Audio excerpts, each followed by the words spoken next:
Hello everyone, it's Dr. Cynthia J. Hickman, your proactive caregiver advocate.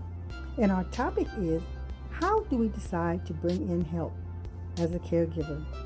The question is, who will love our loved ones as much as we do? As caregivers, sometimes taking a long walk off a short pier feels like a good idea. It's the reality of living day in and day out in the caregiving space.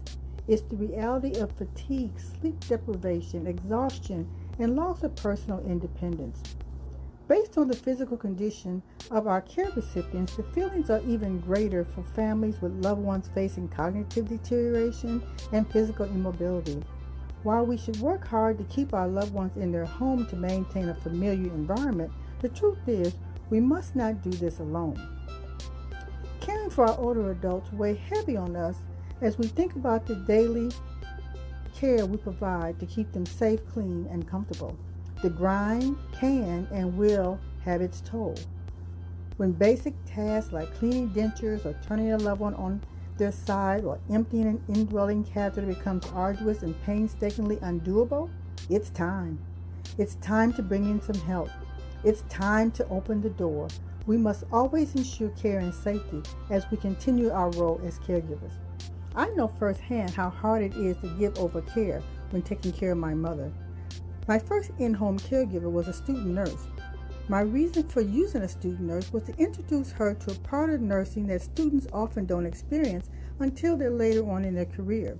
Many home health agencies require nurses to have a 2-year background in medical surgical nursing. And because I was a med-surg nurse, helping new nurses was part of my DNA. I took the liberty to teach while demonstrating. I looked for attention to detail and voice tone. The ability to anticipate needs was all great attributes for an in-home caregiver. My last 2 caregivers were 2 amazing ladies that helped me with my mother until I retired in 2013 to take care of her full time. Miss G stayed with me until Mommy died. Let me not mention my wonderful husband who was by my side through thick and thin, good and bad, and some days were really bad. The decision to bring someone to the home was not made lightly. Opening up your home to strangers is scary. Even with the best interview process of direct questioning, you still never know if you're going to have a good return on your investment. And we won't really know about when we have our loved ones introduced to an outsider if they're going to even accept the care. Caregiving, we know, can be short-term or long-term. So it makes sense to feel good about seeking help to assist and managing in the process. Chronic medical conditions have a mind of their own, so if health conditions worsen, care increases, tasks become more frequent, and exhaustion can cause harm. While our natural inclination as primary caregiver is to hang in there, be honest with ourselves, and save ourselves so we can save our loved one. So how do we decide? Well, you ask the hard questions like, is caregiving a job or a passion?